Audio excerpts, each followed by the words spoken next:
आज जो हम टॉपिक डिस्कस करने वाले हैं वो मोटिवेशन एंड लर्निंग का ही पार्ट 2 है। आपने पार्ट 1 इससे पहले देख लिया होगा जिसमें हमने 3 थ्योरीज को डिस्कस किया था और मोटिवेशन के बारे में बेसिक्स को पढ़ा था। इस पार्ट 2 में हम मोटिवेशन की बाकी बची 3 थ्योरीज को अच्छे से डिस्कस करेंगे और एंड में जाकर कुछ पास्ट ईयर्स में आ चुके क्वेश्चंस को भी डिस्कस करेंगे।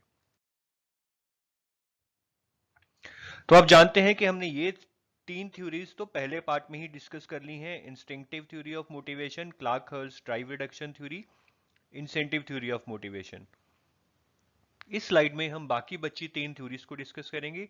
पहली है Maslow's need hierarchy theory of motivation, दूसरी है एक्सपेक्टेंसी थ्योरी और तीसरी है गोल ओरिएंटेशन थ्योरी। तो चलिए सबसे पहले शुरू करते हैं Maslow's need hierarchy theory of motivation से।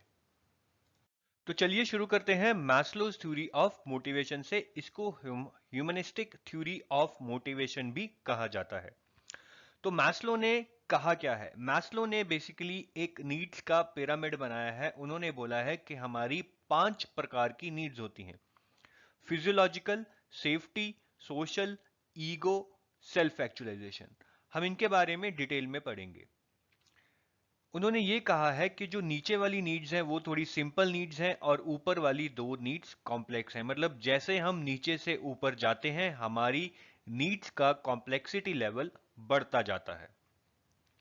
साथ ही साथ मैस्लो की थ्योरी की एक बहुत इंपॉर्टेंट इंप्लीकेशन ये है कि मैस्लो की थ्योरी के मुताबिक जब तक हम लोअर लेवल की नीड को पूरा नहीं कर लेते हैं तब हम अपर लेवल की नीड को पूरा नहीं कर सकते हैं।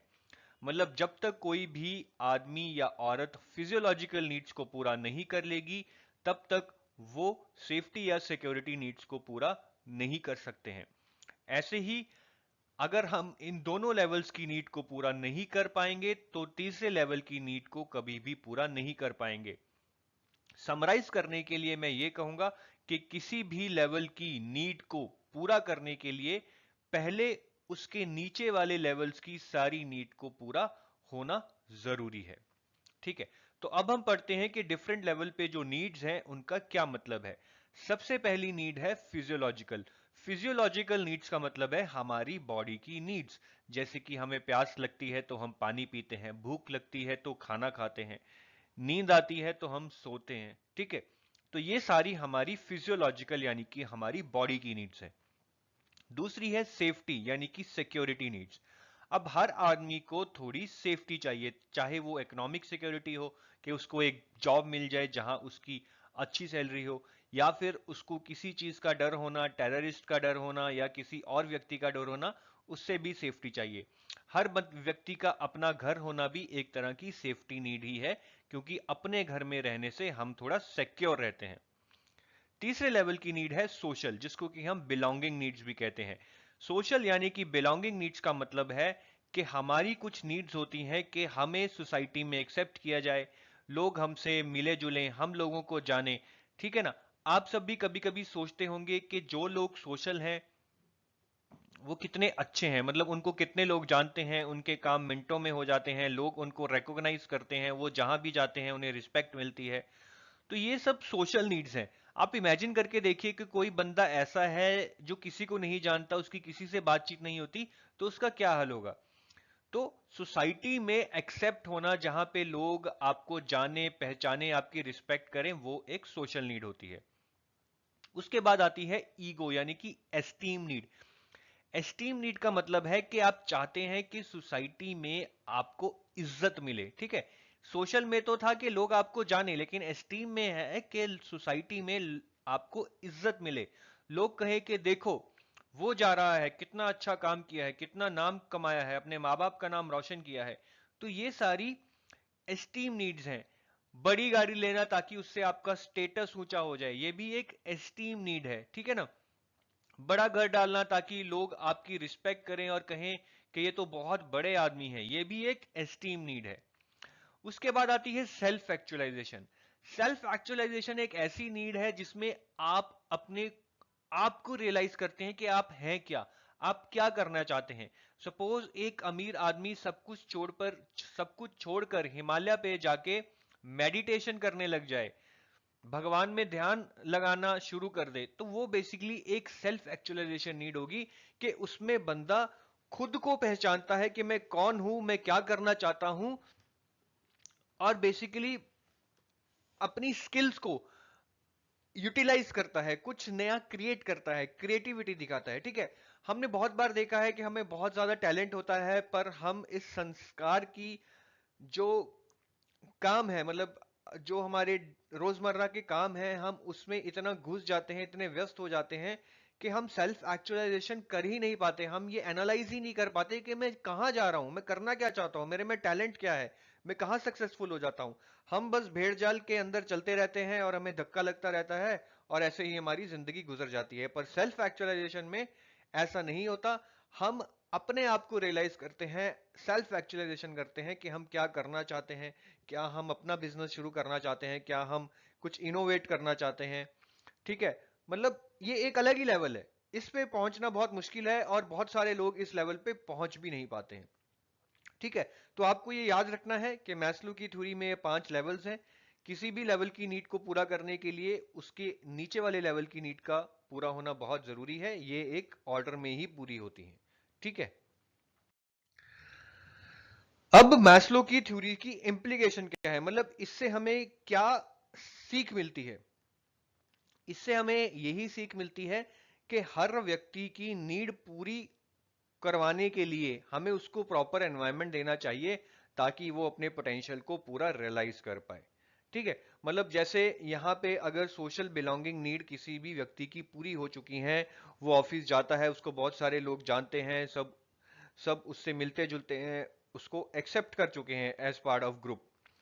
उसके बाद बॉस को चाहिए कि उस व्यक्ति को वो कुछ चैलेंजिंग टास्क दे, ताकि वो टास्क में अपनी कैपेबिलिटी को प्रूव करे, और फिर टीम में सारे लोग उसको रिस्पेक्ट दें कि ये बंदा बहुत होशियार है, ये कुछ भी कर सकता है, इसने बहुत मुश्किल से मुश्किल काम भी किए हैं। तो जब वो ऐसा करेगा तो उसको बेसिकली रिस्पेक्ट मिलेगी, रिकॉग्निशन मिलेगा, स्टेटस मिलेगा। लेकिन ये दिलवाने के लिए हमें उसको एक एनवायरनमेंट देना पड़ेगा। अगर हम उसको कोई चैलेंजिंग काम देंगे ही नहीं, तो वो अपनी कैपेबिलिटी कभी भी प्रूव नहीं कर पाएगा, और उसकी एस्टीम नीड कभी भी पूरी नहीं होगी।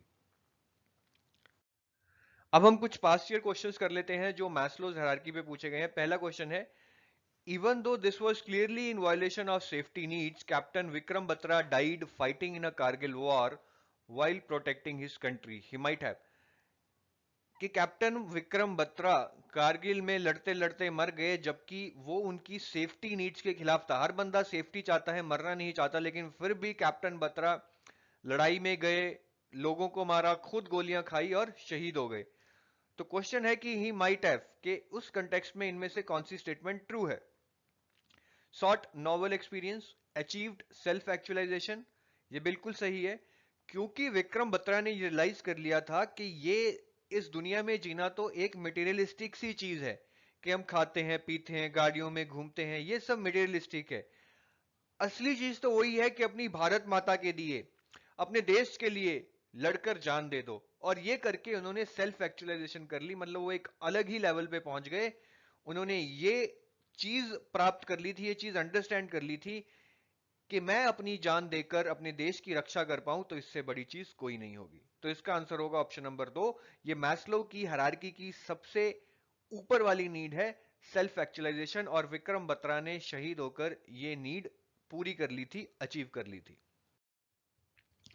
तो अभी हमने Maslow's hierarchy of motivation needs के बारे में पढ़ा। अब हम एक्सपेक्टेंसी थ्योरी के बारे में पढ़ेंगे, जिस थ्योरी को वी रूम्स ने दिया है। तो वी रूम्स की एक्सपेक्टेंसी थ्योरी के बारे में पढ़ते हैं। सपोज कीजिए मिस्टर सुबू एक सेल्समैन है, और उनके मैनेजर उनको कहते हैं कि अगर वो सेल्स को इस साल बढ़ा दें, डबल ट्रिपल कर दें, तो वो उन्हें बहुत अच्छा बोनस देंगे। अब सुबू को उनके मैनेजर ने तो ये बोल दिया है कि सेल्स को डबल ट्रिपल करने से बोनस मिलेगा, पर क्या सुबू सेल्स को डबल ट्रिपल करने की कोशिश करेंगे? वी रूम्स एक्सपेक्टेंसी थ्योरी इस क्वेश्चन का आंसर देती है कि किसी भी व्यक्ति की किसी काम को करने की मोटिवेशन 3 फैक्टर्स पे डिपेंड होती है: एक्सपेक्टेंसी, इंस्ट्रूमेलिटी और वैलेंस। अगर ये तीनों फैक्टर इस व्यक्ति के हक में हो, तो उसको बहुत ज्यादा मोटिवेशन मिलेगी, और वो जो टास्क है उसको पूरा कर देगा। लेकिन ये अगर ये फैक्टर्स इस व्यक्ति के हक में ना हो तो ये व्यक्ति उतना मोटिवेटेड नहीं हो पाएगा और शायद अपना टारगेट भी अचीव नहीं कर पाएगा। तो मिस्टर सुबू के मैनेजर ने जब उन्हें कहा कि अगर वो सेल्स को डबल ट्रिपल कर दें तो उनका जो बोनस है वो बहुत ज्यादा बढ़ा दिया जाएगा, तो मिस्टर सुबू इन 3 फैक्टर्स के बारे में सोचेंगे और इन्हीं के बेसिस पे डिसाइड करेंगे कि क्या वो सेल्स को बढ़ाने के लिए मोटिवेटेड हैं या नहीं। सबसे पहला फैक्टर है एक्सपेक्टेंसी। एक्सपेक्टेंसी का मतलब है will my effort lead to higher performance.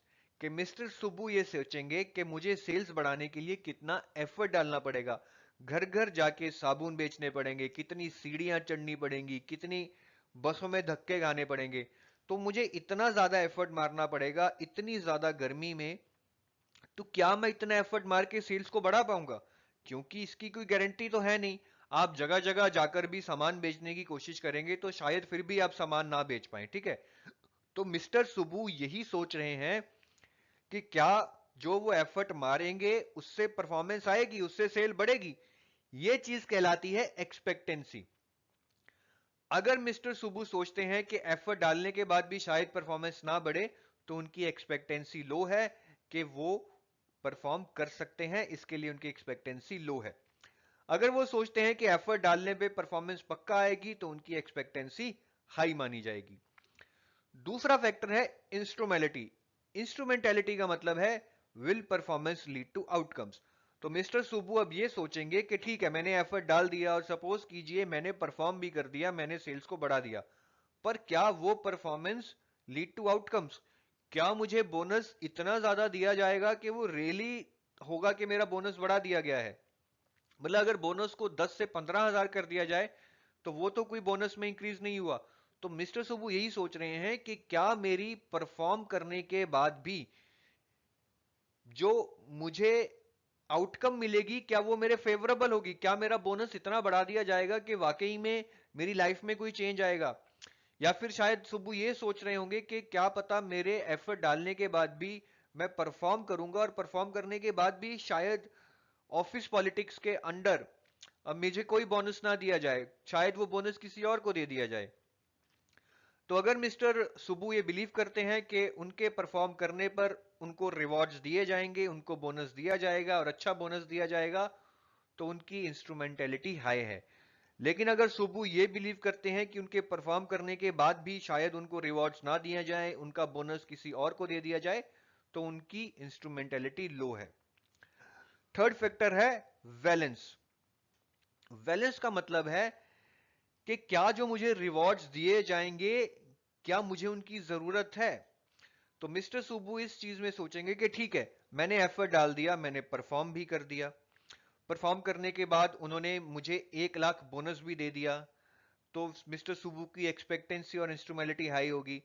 पर थर्ड पॉइंट वेलेंस में वो सोचेंगे कि जो 1 लाख बोनस मिल रहा है क्या वाकई में मैं यही चाहता हूं, ठीक है। क्योंकि शायद मिस्टर सुबू की ये प्रायोरिटी हो कि उनको पैसे की बजाय अपने माँ बाप की सेवा करनी है, अपने बच्चों के साथ ज्यादा टाइम व्यतीत करना है।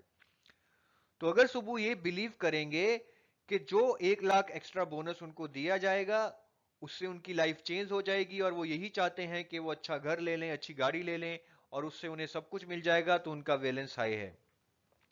लेकिन अगर सुबू सोचते हैं कि जो 1 लाख रुपए उनको बोनस दिया जाएगा उसका कोई फायदा नहीं है क्योंकि उनकी तो लाइफ में प्रायोरिटी है कि वो अपने बच्चों के साथ खेलें, अपने माता पिता की सेवा करें, तो उस केस में उनकी वैलेंस लो होगी, ठीक है।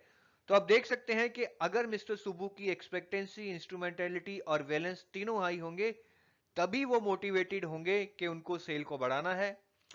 अगर इन तीनों फैक्टर्स की वैल्यू हाई नहीं होगी, मतलब कहीं ना कहीं अगर सुब्बू को डाउट होगा कि एक्सपेक्टेंसी लो हो सकती है या इंस्ट्रूमेंटेलिटी लो हो सकती है या बैलेंस लो हो सकता है, तो मिस्टर सुब्बू उतना मोटिवेटेड नहीं होंगे और शायद ज्यादा अच्छा भी परफॉर्म नहीं कर पाएंगे। अब हम पढ़ेंगे कि जो एक्सपेक्टेंसी थ्योरी है उसकी इंप्लीकेशंस क्या हैं। सबसे पहली इंप्लीकेशन तो यह है कि कंपनी में एम्प्लॉय को प्रॉपर ट्रेनिंग दी जानी चाहिए ताकि उसकी एक्सपेक्टेंसी हाई रहे। ट्रेनिंग से क्या होगा कि आप जब लोगों को रेलेवेंट स्किल्स सिखा देंगे तो उनमें कॉन्फिडेंस आ जाएगा कि वो जब एफर्ट डालेंगे किसी भी काम को पूरा कर लेंगे। तो एक्सपेक्टेंसी को हाई करने के लिए ट्रेनिंग का देना एम्प्लॉयज को बहुत जरूरी है। फिर बात आती है इंस्ट्रूमेंटेलिटी की। इंस्ट्रूमेंटेलिटी क्या थी कि मेरे परफॉर्म करने के बाद भी क्या मुझे रिवॉर्ड्स मिलेंगे। तो इसके लिए कंपनी में बहुत क्लियर कट डिस्क्रिप्शन होनी चाहिए कि इस परफॉर्मेंस पे ये रिवॉर्ड्स मिलेंगे, प्रॉपर पॉलिसीज होनी चाहिए ताकि एम्प्लॉयज को पूरा भरोसा हो जाए कि परफॉर्म करने पे उन्हें कुछ स्पेसिफिक रिवॉर्ड तो मिलेगा ही मिलेगा। इससे उनकी इंस्ट्रूमेंटेलिटी हाई हो जाएगी। तीसरा है वैलेंस। वैलेंस में हमने पढ़ा था कि एम्प्लॉय सोचता है कि जो भी अवार्ड या रिवॉर्ड उनको दिया जाएगा, क्या वाकई में वो चाहते हैं कि वो रिवॉर्ड उनको मिले, क्या उस रिवॉर्ड की उनको जरूरत भी है। तो इसके लिए कंपनी में मैनेजर्स को ये बहुत जरूरी है कि वो एम्प्लॉयज की नीड्स को समझें। अगर किसी एम्प्लॉय की नीड है कि वो अपनी फैमिली के साथ क्वालिटी टाइम स्पेंड करना चाहता है और ऐसे एम्प्लॉय को आप रिवॉर्ड में कैश देंगे तो उस एम्प्लॉय के लिए वैलेंस लो हो जाएगी, क्योंकि वो कैश नहीं चाहता है, वो तो सब इतना चाहता है कि उसको थोड़ा एक्स्ट्रा टाइम दिया जाए ताकि वो अपनी फैमिली के साथ टाइम स्पेंड कर सके। तो इस केस में सूटेबल रिवॉर्ड क्या होगा कि कंपनी उसे मे बी ऑल्टरनेट वीकेंड पे एक एक्स्ट्रा छुट्टी दे दे ताकि वो अपनी फैमिली के साथ ज्यादा टाइम स्पेंड कर पाए। तो इसीलिए मैनेजर्स को इंप्लॉयज की नीड्स को समझना बहुत जरूरी है और उन्हीं नीड्स के मुताबिक रिवॉर्ड्स को भी डिजाइन करना बहुत जरूरी है ताकि इंप्लॉयज की वैलेंस हाई रहे। तो ये हमने एक्सपेक्टेंसी थ्योरी के बारे में पढ़ा था। अब हम गोल ओरिएंटेशन थ्योरी के बारे में पढ़ेंगे जो कि इस चैप्टर की लास्ट थ्योरी है। चलिए अब हम गोल ओरिएंटेशन थ्योरी के बारे में समझते हैं। गोल ओरिएंटेशन थ्योरी में बेसिकली गोल्स को दो कैटेगरी में बांटा गया है। पहले हैं मास्टरी गोल्स और दूसरे हैं परफॉर्मेंस गोल्स। मास्टरी गोल्स वो गोल्स होते हैं जिनमें व्यक्ति किसी भी टास्क में मास्टरी करना चाहता है। वो बेसिकली अपनी परफॉर्मेंस को खुद की पास्ट परफॉर्मेंस से कंपेयर करता है और देखता है कि क्या वो इंप्रूव कर रहा है और वो कंसिस्टेंटली अपनी करंट परफॉर्मेंस को, मतलब जो आज की जो उसकी परफॉर्मेंस है, अपनी पास्ट परफॉर्मेंस से बेहतर करना चाहता है। मास्टरी गोल्स में वो अपनी परफॉर्मेंस को किसी और से कंपेयर नहीं करता बल्कि अपने आप से ही कंपेयर करता है। फिर बारी आती है परफॉर्मेंस गोल्स की। परफॉर्मेंस गोल्स में बेसिकली व्यक्ति ऐसा परफॉर्म करना चाहता है कि वो बाकी लोगों के कंपैरिजन में अच्छा परफॉर्म कर पाए।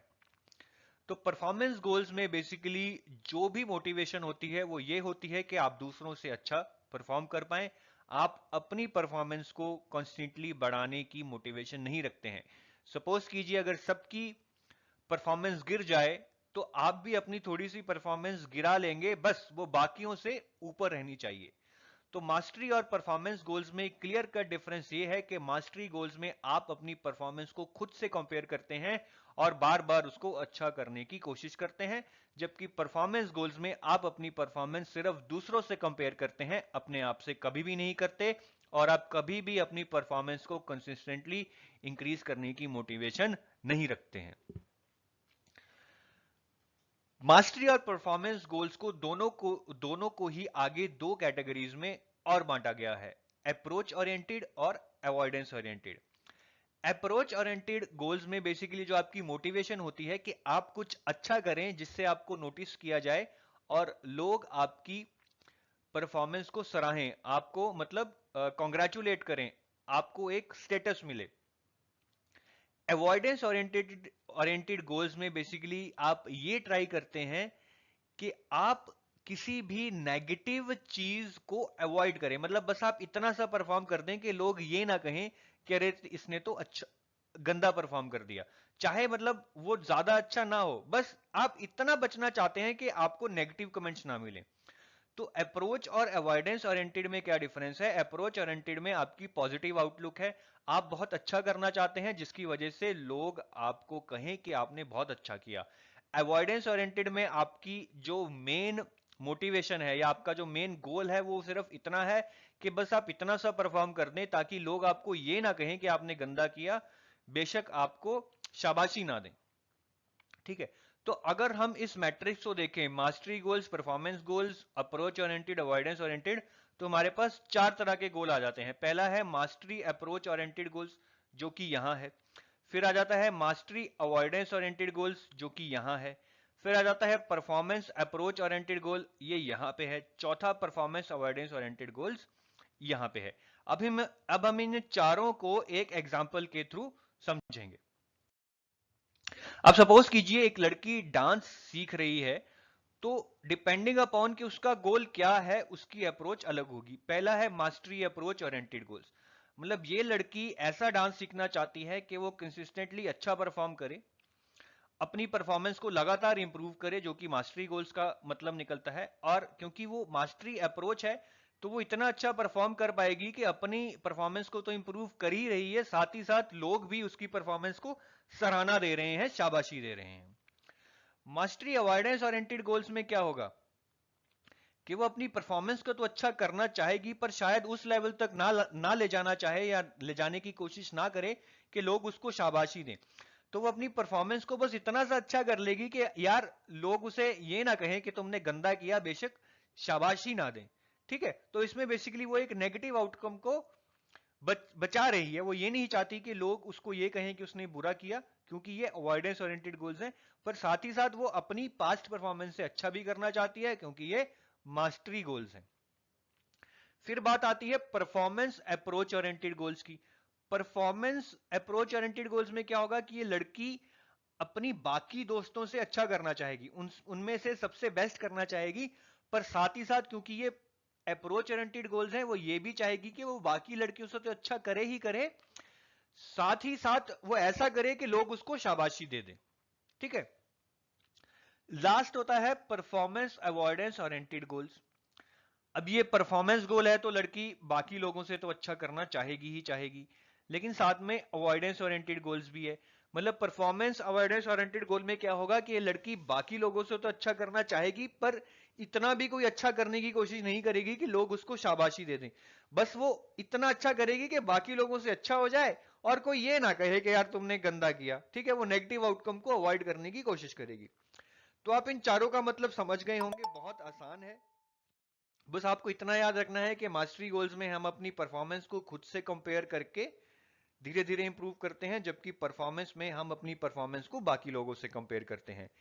अप्रोच ओरिएंटेड में हम अपनी जो परफॉर्मेंस होती है उसको एक पॉजिटिव वे में लेते हैं कि हम ऐसा अच्छा परफॉर्म करें ताकि लोग हमें शाबाशी दें, जबकि अवॉइडेंस ओरिएंटेड गोल्स में हम बस इतना परफॉर्म करने की कोशिश करते हैं कि लोग हमें गालियां ना दें, ये ना कहें कि आपने गंदा किया। अब ये क्वेश्चन बहुत बार उठता है कि विच गोल्स आर बेटर। देखिए, ये बहुत ही आसान है। मास्टरी गोल्स में मैंने आपको बताया कि आप कंसिस्टेंटली अपने आप से अपने को कंपेयर करते हैं और अपनी परफॉर्मेंस को हमेशा इंक्रीज करने की कोशिश करते हैं, जबकि परफॉर्मेंस गोल्स में आप दूसरों की परफॉर्मेंस को देखते हैं, उनसे अपनी परफॉर्मेंस को कंपेयर करते हैं। तो पहले तो आप जब दूसरों को देखकर अपनी जिंदगी चला रहे हैं, दूसरों से आपकी जिंदगी पे इंपैक्ट हो रहा है, तो वो कभी भी अच्छी चीज नहीं होती है।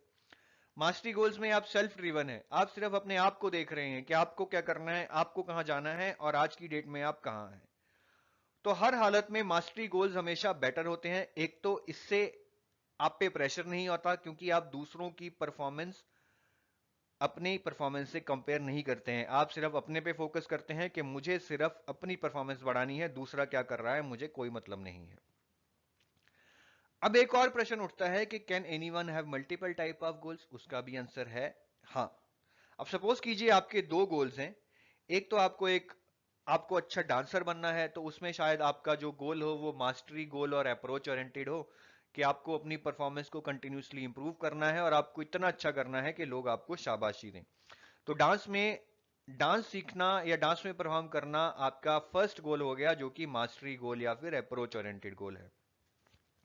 दूसरा शायद आपका गोल हो कि आपको स्विमिंग सीखनी है, उसमें शायद आपकी अप्रोच परफॉर्मेंस अवॉइडेंस ओरिएंटेड हो, ये वाली, कि बस मुझे इतनी स्विमिंग सीखनी है कि मैं अपनी क्लास में सभी बच्चों से अच्छी स्विमिंग कर पाऊं, और बस अगर मैं कहीं बाहर स्विमिंग कर रही हूं होटल में या फिर कहीं किसी कंपटीशन में, तो बस ये ना हो कि लोग कहें अरे यार इसको तो स्विमिंग नहीं करना आता। ठीक है। तो इसमें बेसिकली आपकी अप्रोच ही बदल जाएगी कि एक गोल में आपकी जो थिंकिंग है वो मास्टरी अप्रोच की है, जबकि दूसरे गोल में स्विमिंग सीखने में आपकी जो थिंकिंग है वो परफॉर्मेंस और अवॉइडेंस ओरिएंटेड की है। ठीक है, तो ये याद रखना है कि मास्टरी गोल्स हमेशा बेटर होते हैं और हमारे एक या दो से ज्यादा गोल भी हो सकते हैं और हर गोल के लिए हमारी अप्रोच भी अलग हो सकती है। नेक्स्ट जो एक मैं पॉइंट डिस्कस करने वाला हूं ये बहुत इंपॉर्टेंट है, इसको आपको अच्छे से समझना है। मास्टरी गोल्स हमेशा कॉग्निटिव थिंकिंग को प्रमोट करते हैं, जबकि परफॉर्मेंस गोल्स रोट लर्निंग को प्रमोट करते हैं। परफॉर्मेंस गोल्स रोट लर्निंग को इसलिए प्रमोट करते हैं क्योंकि परफॉर्मेंस गोल्स में आपकी जो मेन कंसंट्रेशन होती है कि आपको दूसरों से अच्छा परफॉर्म करना है कुछ भी करके। इसके लिए आप प्रेशर में आके रट्टा लगाना शुरू कर देते हैं कि आपको इस एग्जाम में बाकियों से ज्यादा मार्क्स तो लेने ही लेने हैं, चाहे आपको कुछ समझ आए या ना आए। तो परफॉर्मेंस गोल्स में ये बहुत बार देखा गया है कि बच्चे प्रेशर में आके रोट लर्निंग करने लग जाते हैं, जो कि एक अच्छी चीज नहीं है। जबकि मास्टरी गोल्स में जब आप अपनी परफॉर्मेंस को खुद से कंपेयर करते हैं और लगातार उसको बढ़ाना चाहते हैं, तो आप डिफरेंट डिफरेंट तरीके ढूंढते हैं कि आप अपनी परफॉर्मेंस को और कैसे बढ़ा सकते हैं, कैसे अपनी लिमिट्स को रीच कर सकते हैं, और उससे आपकी कॉग्निटिव थिंकिंग डेवलप होती है। चलिए अब कुछ क्वेश्चंस कर लेते हैं जो पास्ट ईयर्स पेपर में आ चुके हैं। Mastery orientation can be encouraged by, कि मास्टरी ओरिएंटेशन अप्रोच को हम कैसे एनकरेज कर सकते हैं। Focusing on students individual effort. दूसरा ऑप्शन है comparing student success with other. ये तो गलत है, ये तो परफॉर्मेंस ओरिएंटेशन होगी जब हम एक की परफॉर्मेंस को दूसरे से कंपेयर कर रहे हैं। Assigning a lot of practice material age home assignments, ये भी गलत है। टेकिंग अनएक्सपेक्टेड टास्क, ये भी गलत है। तो हमने मास्टरी ओरिएंटेशन में ये पढ़ा था कि हर बच्चा मास्टरी ओरिएंटेशन में अपनी परफॉर्मेंस को हमेशा बढ़ाना चाहता है, अपनी परफॉर्मेंस को हमेशा इंप्रूव करना चाहता है, वो किसी के साथ अपनी परफॉर्मेंस को कंपेयर नहीं करता। इसीलिए अगर हम स्टूडेंट के इंडिविजुअल एफर्ट पे फोकस करेंगे कि वो कैसे कर रहा है, आज की डेट में क्या है, और उसे अपनी परफॉर्मेंस को इंप्रूव करने के लिए क्या करना है, तो वो मास्टरी ओरिएंटेशन के लिए एक सही अप्रोच होगी। इसीलिए इसका आंसर है ऑप्शन नंबर 1। नेक्स्ट क्वेश्चन करते हैं। A B C are 3 students studying English. ठीक है, कि 3 स्टूडेंट्स हैं जो इंग्लिश स्टडी कर रहे हैं। A finds it interesting and thinks it would be helpful for her in future, कि ए इंग्लिश को पसंद करती है और सोचती है कि इंग्लिश उसको आगे जाके फ्यूचर में बहुत हेल्प करेगी। बी भी इंग्लिश पढ़ रही है लेकिन उसका सिर्फ एक गोल है कि वो क्लास में फर्स्ट रैंक ले आए। सी भी इंग्लिश को स्टडी करती है लेकिन उसका सिर्फ जो गोल है वो ये है कि वो किसी तरह इसमें पास हो जाए, उसका कोई इंटरेस्ट नहीं है। The goals of A B C respectively are, के ए बी और सी के इंग्लिश के प्रति क्या गोल्स हैं। देखिए अब यहां पे बहुत क्लियरली कहा गया है कि ए इंग्लिश को बहुत इंटरेस्टिंग समझती है और उसको यह भी पता है कि वो आगे जाके इंग्लिश उसको हेल्प करेगी, मतलब वो इंग्लिश को सीखना चाहती है, उसमें कॉन्स्टेंटली इंप्रूव करना चाहती है। तो जो ए की स्ट्रैटेजी है विद रिस्पेक्ट टू इंग्लिश वो मास्टरी की है, कि वो इंग्लिश में मास्टरी करना चाहती है। ठीक है, तो हमारे ऑप्शन 2 और 3 तो कैंसिल हो गए क्योंकि इसमें पहला ऑप्शन तो परफॉर्मेंस है, तो लेकिन ए का जो गोल है वो मास्टरी है, तो हमने पहले और चौथे में से ही एक आंसर मिलेगा। बी का गोल बहुत क्लियर है कि उसको इंग्लिश में फर्स्ट रैंक लाना है, मतलब चाहे उसको जितनी भी इंग्लिश आए उसका तो गोल इतना है कि मुझे क्लास में बाकियों से ज्यादा मार्क्स लाने हैं, मुझे फर्स्ट रैंक लाना है। तो ये बेसिकली परफॉर्मेंस गोल हो गए। ठीक है, तो ये हमें पहली ऑप्शन में परफॉर्मेंस मिल रहा है, यहां पे परफॉर्मेंस अवॉइडेंस मिल रहा है, तो मेरे हिसाब से तो ऑप्शन नंबर 1 होना चाहिए। फिर भी एक बार चेक कर लेते हैं सी का क्या कंसर्न है। सी ये सोच रही है कि बस उसे तो किसी तरह पास हो जाना है, उसको और कुछ नहीं है, मतलब वो इसमें कुछ एक्सेल नहीं करना चाहती या दूसरों से ज्यादा अच्छे मार्क्स लेना चाहती, उसको तो बस किसी तरह पास होना है। तो बेसिकली उसका एक अवॉइडेंस अप्रोच है कि मुझे नेगेटिव आउटकम को अवॉइड करना है, बस मैं कहीं फेल ना हो जाऊं, तो क्योंकि फिर तो लोग बोलेंगे कि सी तो फेल हो गई। तो वो बेसिकली अपनी अवॉइडेंस अप्रोच को फॉलो कर रही है, और वो अवॉइडेंस अप्रोच मास्टरी भी हो सकती है, परफॉर्मेंस भी हो सकती है। लेकिन क्वेश्चन में ऐसा कहीं नहीं दिया है कि सी इंग्लिश को सीखना भी चाहती है, ठीक है ना, क्योंकि अगर वो सीखना चाहती तो सिर्फ पासिंग ग्रेड्स नहीं लेती। तो सी का बस यही है कि वो ठीक ठाक मार्क्स ले आए दूसरों के कंपैरिजन में और किस तरह पास हो जाए। तो सी की जो अप्रोच है वो परफॉर्मेंस अवॉइडेंस की है, तो इसका आंसर ऑप्शन नंबर 1 होगा, बहुत क्लियर है। बहुत ही अच्छा क्वेश्चन है। अगर आपका कंसेप्ट क्लियर होगा तभी आप ऐसे क्वेश्चन कर पाएंगे। और मैंने जो आपको पिछली स्लाइड्स में समझाया है बहुत अच्छे से यही समझाया था कि परफॉर्मेंस, मास्टरी, अप्रोच और अवॉइडेंस, ये 4 टाइप के गोल्स क्या होते हैं और ये आपस में कैसे रिलेट करते हैं। ठीक है, तो इसका आंसर होगा ऑप्शन नंबर 1। अभी हम कुछ कैटेगराइजेशन ऑफ थ्योरीज के बारे में पढ़ेंगे। मोटिवेशनल थ्योरीज को हम बेसिकली 4 कैटेगरीज में बांट सकते हैं: behaviourist approach, cognitive approach, social cognitive approach और ह्यूमनिस्टिक अप्रोच। इन अप्रोचेस के अंडर जो थ्योरीज हैं वो हम ऑलरेडी पढ़ चुके हैं, पर आपको पता होना चाहिए कि कौन सी थ्योरी कौन सी कैटेगरी के अंडर आती है, क्योंकि एग्जाम में इससे रिलेटेड क्वेश्चन भी पूछा जा सकता है। जैसे कि जो बिहेवियरिस्ट अप्रोच होती है उसमें ऑपरेट कंडीशनिंग, इंसेंटिव थ्योरी और ड्राइव रिडक्शन थ्योरी आती है। कॉग्निटिव अप्रोच का मतलब है जहां पे आपको जो मोटिवेशन है वो आपके मतलब कहीं ना कहीं दिमाग से रिलेटेड है। टॉल्समैन, कोलर और एक्सपेक्टेंसी थ्योरी है जो, ये तीनों theories cognitive theories of motivation के अंडर आती हैं। फिर सोशल कॉग्निटिव होती है जहां पे कहीं ना कहीं आपका दिमाग भी यूज होता है और आप सोशल फैक्टर्स को भी कंसीडर करते हैं, जैसे कि एल्बर्ट बंडूरा थ्योरी, जहां पे आप दूसरों को देखकर बहुत कुछ सीखते हैं, तो वहां पे ये सोशल फैक्टर आ जाता है। एल्बर्ट बंडूरा थ्योरी और गोल ओरिएंटेशन थ्योरी आपकी सोशल कॉग्निटिव थ्योरीज हैं। ह्यूमनिस्टिक अप्रोच मतलब जहां की इंसानियत के बारे में ज्यादा सोचा जाता है, इंसानियत को एनालाइज किया जा सकता है, इसका एग्जांपल है मैस्लो थ्योरी। तो ज्यादा आपको इन कैटेगरीज के बीच में नहीं घुसना है, बस इतना याद रखना है कि कौन सी थ्योरी किस कैटेगरी में आती है और ओवरऑल उस कैटेगरी से क्या मतलब है। अभी मैं आपको कुछ इंप्लीकेशंस पढ़ाऊंगा कि मोटिवेशन में हमने जो भी पढ़ा है उसकी इंप्लीकेशंस क्या हैं, टीचर्स वो क्लास में कैसे अप्लाई कर सकती हैं।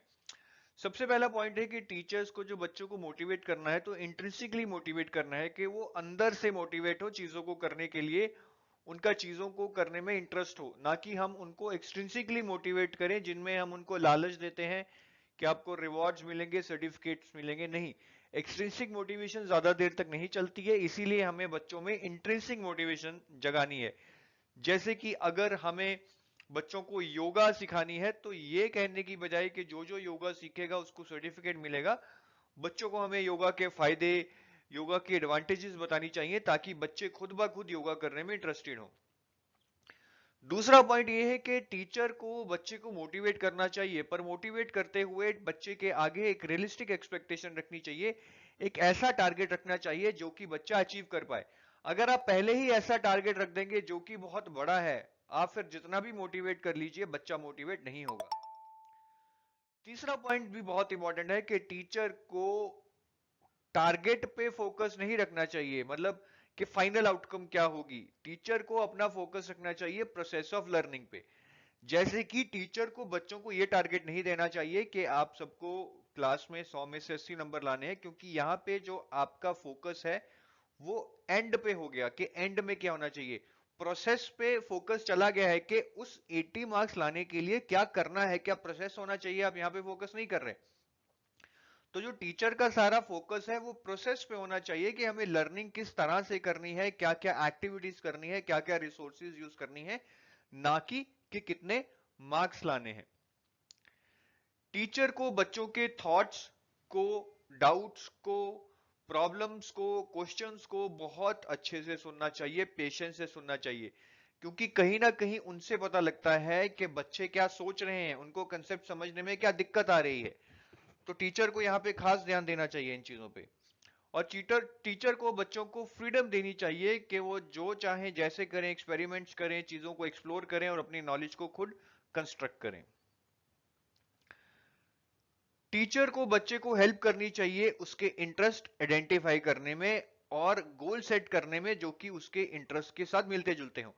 अगर टीचर को लगता है कि बच्चे का इंटरेस्ट स्पोर्ट्स में है तो टीचर को आइडेंटिफाई करके बच्चे के लिए स्पोर्ट्स की फील्ड में कुछ ऐसे गोल सेट करने चाहिए ताकि जिनको वो अचीव कर सके और अचीव करके फिर आगे की तरफ भी सोच सके। ठीक है, ऐसा करने से बच्चे इंटरेस्टिंगली मोटिवेटेड होंगे, उनमें अंदर से चीजों को सीखने की इच्छा होगी। चलिए अब जल्दी से 7-8 क्वेश्चंस कर लेते हैं जो कि पास्ट ईयर्स में आ चुके हैं। A teacher wants to ensure that students are motivated intrinsically, she would, कि एक टीचर चाहती है कि उसके स्टूडेंट्स इंट्रिंसिकली मोटिवेटेड हो, इसके लिए टीचर्स को क्या करना चाहिए? पहला ऑप्शन है specify uniform standards of achievement for all children, के सारे बच्चों के लिए अचीवमेंट के यूनिफॉर्म स्टैंडर्ड्स बनाए। नहीं, ऐसा करने से इंटरेस्टिंग मोटिवेशन नहीं आएगी। Focus on the process of learning of individual children rather than on the final outcome, कि टीचर को लर्निंग के प्रोसेस पे फोकस करना चाहिए, ना कि फाइनल आउटकम पे। ये बिल्कुल सही है, क्योंकि अगर टीचर लर्निंग के प्रोसेस पे फोकस करेगी तो बच्चे लर्निंग को एंजॉय करेंगे और इंट्रिंसिकली मोटिवेटेड होंगे। तो मेरे हिसाब से इसका आंसर ऑप्शन नंबर 2 है, बहुत डायरेक्ट है, बाकी ऑप्शंस को देखने की जरूरत भी नहीं है। नेक्स्ट ऑप्शन है according to theories of motivation a teacher can enhance learning by, कि मोटिवेशन की थ्योरीज के मुताबिक टीचर लर्निंग को कैसे एनहांस कर सकती है? Not having any expectations from students, नहीं कि बच्चों से कोई इच्छा ही मत रखना, ये थोड़ा ज्यादा हो जाएगा। बच्चों से कुछ एक्सपेक्टेशन तो होनी चाहिए कि उनको एक मिनिमम अंडरस्टैंडिंग बने। सेटिंग एक्सट्रीमली हाई एक्सपेक्टेशंस, ये भी गलत है। बच्चों से ज्यादा एक्सपेक्टेशन रखेंगे तो वो कभी भी जिस चीज को अचीव करने की सोच भी नहीं सकते, तो मोटिवेटेड कैसे होंगे? Setting realistic expectations from students, के टीचर को बच्चों से रियलिस्टिक एक्सपेक्टेशन रखनी चाहिए ताकि बच्चे टारगेट को देखकर उसको अचीव करने के बारे में सोच सकें और अंदर से मोटिवेटेड फील करें। तो इसके लिए इसका सही आंसर होगा ऑप्शन नंबर 3।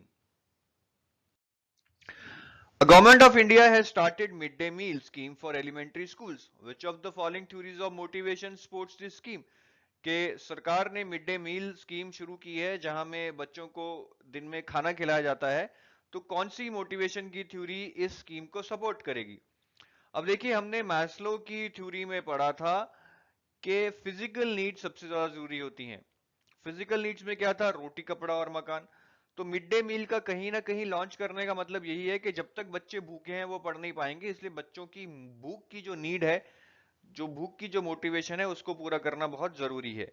तो ये बेसिकली मैस्लो थ्योरी के अंडर आता है, और मैंने आपको बताया था मैस्लो थ्योरी ह्यूमनिस्टिक अप्रोच है, इंसानियत की अप्रोच है। तो इसीलिए इसका सही आंसर होगा ऑप्शन नंबर 4। नेक्स्ट क्वेश्चन करते हैं। To encourage children to put in efforts in their studies teachers need to, कि बच्चों को अगर मोटिवेट करना है, एनकरेज करना है कि वो स्टडीज में अपने पूरे एफर्ट्स डालें, तो टीचर को क्या करना चाहिए? मोटिवेट द चाइल्ड, बिल्कुल सही है। मोटिवेशन से ही आप में काम करने की इच्छा जागेगी। स्कोल्ड द चाइल्ड, नहीं, बच्चे को पीटेंगे मारेंगे तो कुछ नहीं होगा। कंट्रोल द चाइल्ड, ये भी एक तरह से बच्चे को कंट्रोल करेंगे, रोकेंगे, ये भी गलत है। Compare the child with others, कि आप बच्चे को दूसरों से कंपेयर करेंगे, ये भी गलत है, क्योंकि हर बच्चा अलग है, हर में अलग तरह के टैलेंट है, हर में अलग तरह की एबिलिटी है। बच्चों को एक दूसरे से कंपेयर करना सही नहीं है। तो इसका सही आंसर होगा ऑप्शन नंबर 1, कि अगर टीचर को बच्चों को एनकरेज करना है कि वो स्टडीज में ज्यादा एफर्ट डाले, तो उनको मोटिवेट करना होगा। नेक्स्ट क्वेश्चन करते हैं। Rajesh is a voracious reader. Apart from studying his course books, he often goes to library and read books on diverse topics. Rajesh does his project even in lunch break. He does not need prompting by his teachers or parents to study for the test and seems to enjoy learning. He can be best described as an, कि राजेश एक voracious reader है, उसको पढ़ना बहुत पसंद है। वो सिर्फ जो उसके कोर्स की किताबें हैं उनको ही नहीं, बल्कि दूसरी किताबें भी पढ़ता है, लाइब्रेरी में जाके भी पढ़ता है, इवन लंच ब्रेक में भी पढ़ता रहता है। उनके टीचर्स या पेरेंट्स को राजेश को कभी भी ये कहने की जरूरत नहीं पड़ती कि वो अपने एग्जाम्स के लिए या अपने टेस्ट के लिए पढ़ें। राजेश अपने आप ही ध्यान रखते हैं और एग्जाम्स और टेस्ट की प्रिपरेशन करते हैं। क्वेश्चन ये है कि राजेश बेसिकली किस तरह के लर्नर हैं? Fact centred, teacher motivated, assessment centred, या इंट्रिंसिकली मोटिवेटेड? कई लोग सोच रहे होंगे कि राजेश टेस्ट और एग्जाम्स के लिए अपने आप प्रिपेयर कर लेते हैं, तो शायद वो असेसमेंट सेंटर्ड लर्नर हो। नहीं, क्योंकि राजेश टेस्ट या एग्जाम्स के साथ तो प्रिपेयर करते ही है, साथ में कोर्स बुक्स के अलावा और भी बहुत बुक्स पढ़ते हैं लाइब्रेरी में जाके। तो बेसिकली उनके अंदर किताबों को पढ़ने की एक इच्छा है, एक जिज्ञासा है, वो इंट्रिंसिकली मोटिवेटेड है। तो इसका सही आंसर होगा ऑप्शन नंबर 4। नेक्स्ट क्वेश्चन देखते हैं। Which of the following would encourage the least a student who wants to become highly creative theater artist? कि इनमें से कौन सी ऑप्शन बच्चे को लीस्ट मोटिवेट करेगी जो कि एक थिएटर आर्टिस्ट बनना चाहता है? Try to win the state level competition that will ensure you a scholarship, कि आप एक स्टेट लेवल कंपटीशन जीतना चाहेंगे जिससे आपको स्कॉलरशिप मिले। लेकिन इससे उस बच्चे को तो नहीं मोटिवेशन मिलनी चाहिए जो एक हाईली क्रिएटिव बच्चा है, जो थिएटर आर्टिस्ट बनना चाहता है। ठीक है, तो मेरे हिसाब से पहला ऑप्शन बच्चे को मोटिवेट नहीं करेगा, पर क्या ये लीस्ट मोटिवेट करेगा, ये हम देखते हैं। तो पहला ऑप्शन मेरे हिसाब से आंसर हो सकता है। दूसरा ऑप्शन है develop empathic empathetic amicable and supportive relationships with your peer theatre artist, कि वो अपने थिएटर आर्टिस्ट के साथ एक अच्छा रिलेशनशिप बनाए। ये शायद बच्चे को मोटिवेट करेगा थिएटर आर्टिस्ट बनने के लिए, शायद। लेकिन फिर भी मेरे हिसाब से पहला ऑप्शन ज्यादा बेटर आंसर है। Devote your time to these theoretical skills that you find most enjoyable, कि आप उन स्किल्स में टाइम बिताइए जो आप बहुत ज्यादा इंजॉय करते हैं। ये तो पूरा मोटिवेट करेगा, क्योंकि यहाँ पे आपकी मोटिवेशन अंदर से आ रही है, जो चीज आप इंजॉय कर रहे हैं। Read about the performances of world best theatre artist and try to learn, कि आप वर्ल्ड के जो अच्छे अच्छे थिएटर आर्टिस्ट हैं उनके परफॉर्मेंस के बारे में पढ़िए, देखिए, इससे भी आपको मोटिवेशन मिलेगी। बिल्कुल सही है। तो थर्ड और फोर्थ ऑप्शन तो बिल्कुल गलत है, क्योंकि इनसे बच्चे को थिएटर आर्टिस्ट बनने के लिए मोटिवेशन मिलेगी, जबकि क्वेश्चन में पूछा गया है एनकरेज द लीस्ट, मतलब जिससे सबसे कम मोटिवेशन मिलेगी। तो मेरे हिसाब से तो सही आंसर ऑप्शन नंबर 1 होगा, क्योंकि स्टेट लेवल कंपटीशन जीत के कोई स्कॉलरशिप लेना हाईली क्रिएटिव थिएटर आर्टिस्ट बनने के लिए कोई मोटिवेशन नहीं है। तो मेरे हिसाब से इसका आंसर होगा ऑप्शन नंबर 1। नेक्स्ट क्वेश्चन है the inner force that stimulates and compels the behavioural response and provides specific direction to that responses, कि वो इनर फोर्स जो हमें कंपेल करती है कुछ करने के लिए, ठीक है, हमें कुछ डायरेक्शन देती है कुछ करने के लिए, उसको क्या कहते हैं? उसको मोटिव कहते हैं। मैंने आपको बताया था कि मोटिवेशन किससे आती है? मोटिव से। हमारे अंदर एक इनर फोर्स होती है जिसको मोटिव कहते हैं। कुछ मोटिव मतलब एक स्टिमुलेशन होती है कि हमें कोई चीज करनी है, कोई चीज प्राप्त करनी है।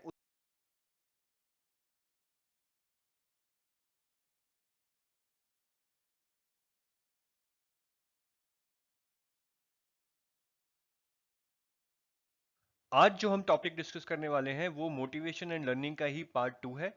आपने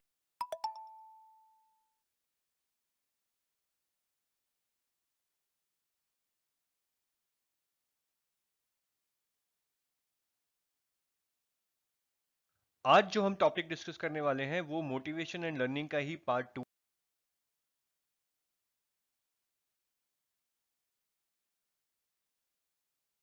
में समझाया है। बहुत अच्छे से यही समझाया था कि परफॉर्मेंस, मास्टरी, अप्रोच और अवॉइडेंस, ये 4 टाइप के गोल्स क्या होते हैं और ये आपस में कैसे रिलेट करते हैं। ठीक है, तो इसका आंसर होगा ऑप्शन नंबर 1। अभी हम कुछ कैटेगराइजेशन ऑफ थ्योरीज के बारे में पढ़ेंगे। मोटिवेशनल थ्योरीज को हम बेसिकली 4 कैटेगरीज में बांट सकते हैं: behaviourist approach, cognitive approach, social cognitive approach और ह्यूमनिस्टिक अप्रोच। इन अप्रोचेस के अंडर जो थ्योरीज हैं वो हम ऑलरेडी पढ़ चुके हैं, पर आपको पता, ह्यूमनिस्टिक अप्रोच मतलब जहां की इंसानियत के बारे में ज्यादा फोकस है, वो एंड पे हो गया कि एंड में क्या होना चाहिए।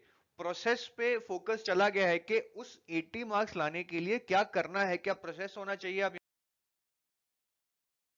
हम अंडरस्टैंडिंग बने।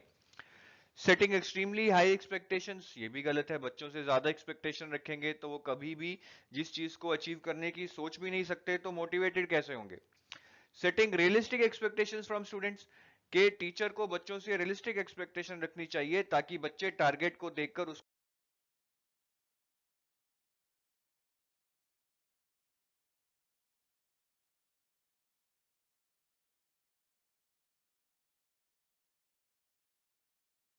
आज जो हम टॉपिक डिस्कस करने वाले